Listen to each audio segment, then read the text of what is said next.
Hello and welcome to the Let's Twerk It Out conversations. This evening I am being joined with Anita Desa, who is an independent community pharmacist with over 25 years of experience.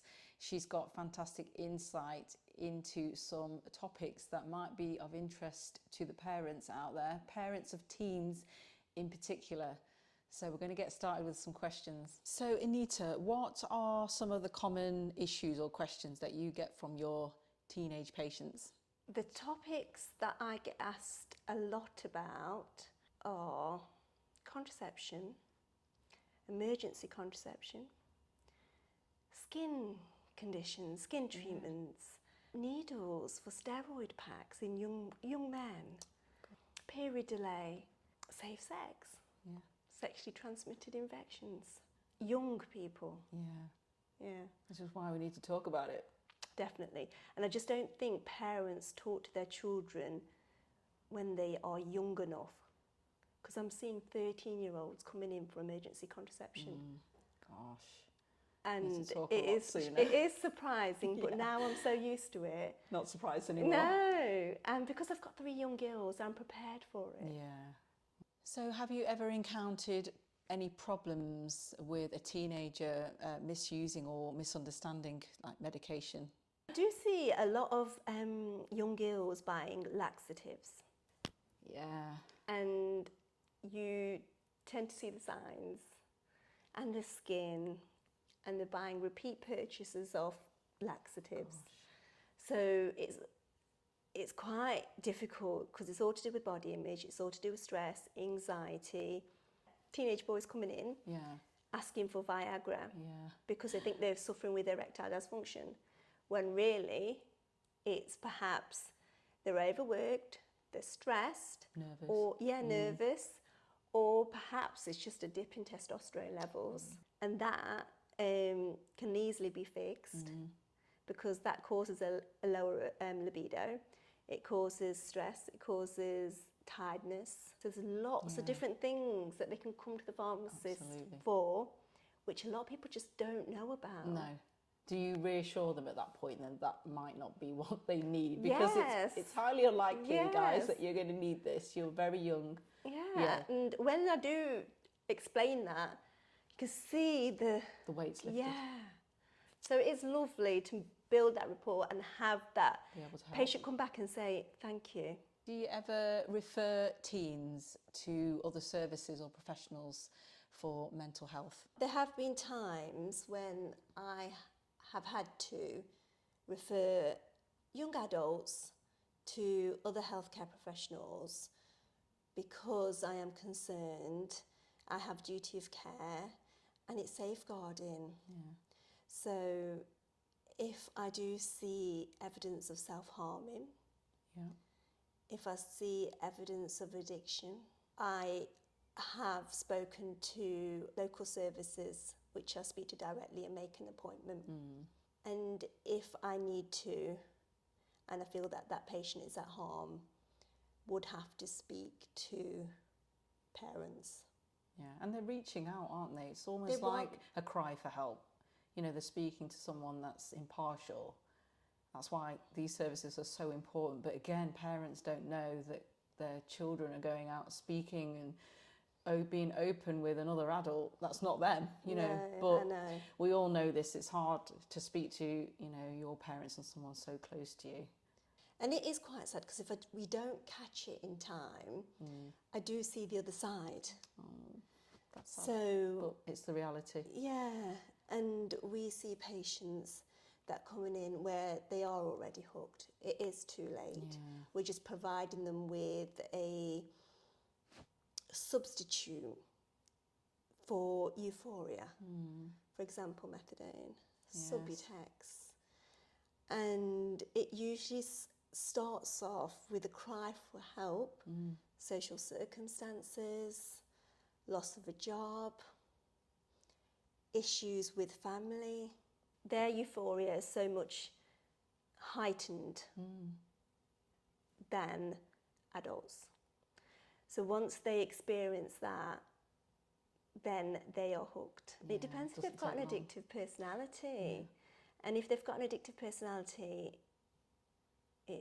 it's so difficult. Yeah. So if you don't speak to the right people and you don't get help the right time, sometimes it is too late.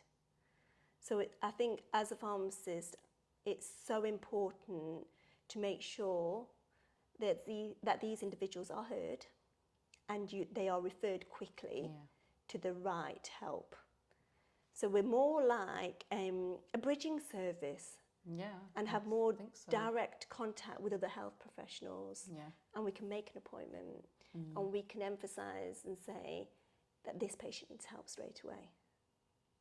What steps do you take to make the pharmacy, you know, a more teen-friendly, approachable place to go? And, you know, you're a fairly empathetic person. I think there's a care that you give naturally. What advice we give to other pharmacists, you know, that are wanting to support teenagers better? Just making sure that staff are trained. I was just going to say, isn't it about who you're presented with at the counter, who's going to greet you, how they're going to be with you. Exactly. Or are they going to have that judgmental approach before you've even opened your mouth? Yeah, and sometimes you have to see that the pharmacist is really busy, and then they don't want to trouble them because they feel that their concern is not important enough, or maybe come back a bit later. But if you've got the right staff, are trained properly, they can identify those patients that are needing help straight away, talk to them in a really friendly, non-judgmental way, and make them feel at ease straight away. I feel that parents and teenagers need to understand or have a little bit more knowledge about what is available and what a pharmacist can offer, and make sure that teenagers feel comfortable and know the services that we offer, and just know that everything is confidential. It doesn't go anywhere, and we have a duty of care. And it's also finding the right pharmacist. Because like GPs, you do get good ones.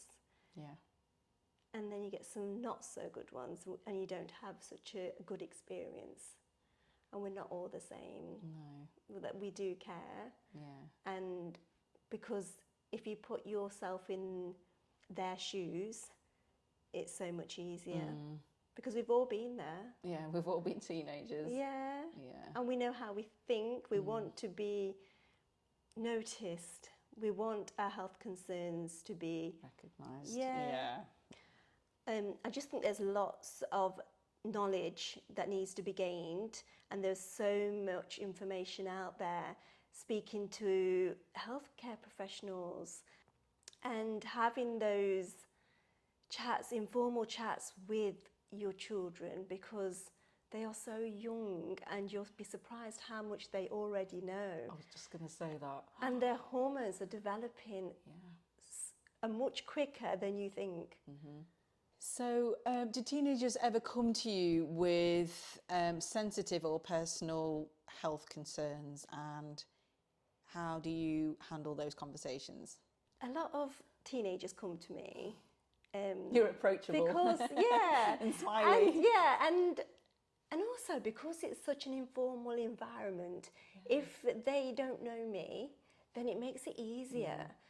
And if they decide not to come back to me again, it doesn't matter, because they can go to another pharmacist.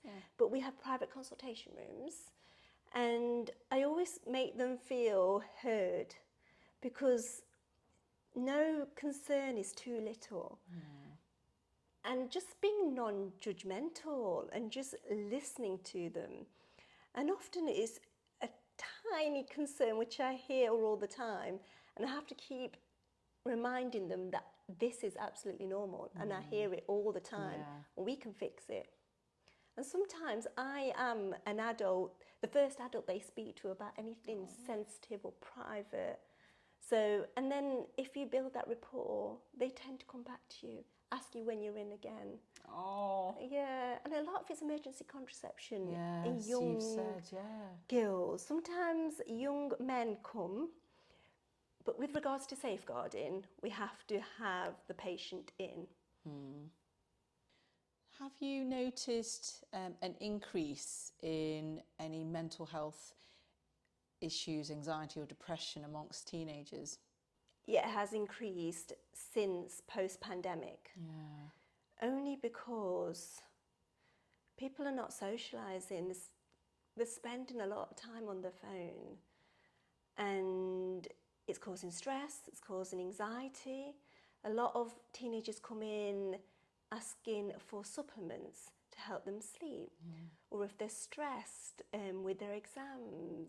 So I feel like things have moved on a lot. You know, what can pharmacists do nowadays that we couldn't do like in the past? So many services, so many services. We can now prescribe contraception. So if you need your contraceptive pill and the doctor won't do your prescription without a review, you can come to the pharmacy and we'll do the review, prescribe the contraception that you need, be it initiation, be it repeat. We can do 6 months. You can come in easily and speak to us about any side effects if it's not suiting you. We're just so much more accessible. And then we offer something called Pharmacy First, which allows us to prescribe antibiotics for so many conditions. So if you've got an infected insect bite, I can give you flucloxacillin. If you've got a severe case of tonsillitis, we can prescribe penicillin. If you've got shingles and you can't get into your doctor and it's not treated within 72 hours, can cause complications, we can prescribe acyclovir. So much that we can do now. Why do we not know this though? Yeah, UTIs, that's so common in young people. So they don't know if they've got a urinary tract infection that they can come to the pharmacy, and they don't even need to bring a urine sample. We talk to them about the symptoms and we can quickly diagnose whether or not they've got a urinary tract infection and give them the antibiotics they need. And then we will always email their GP to let them know what we've done. So if they need a continuation course, it's already on their records. Amazing. And if they need escalation in any way, because if we think there's some red flags, then we're there and we can do that before it's too late. Before you turn into sepsis, before you turn into meningitis, before it's more than a UTI and kidney infection. So Anita, have you got any final words about your profession?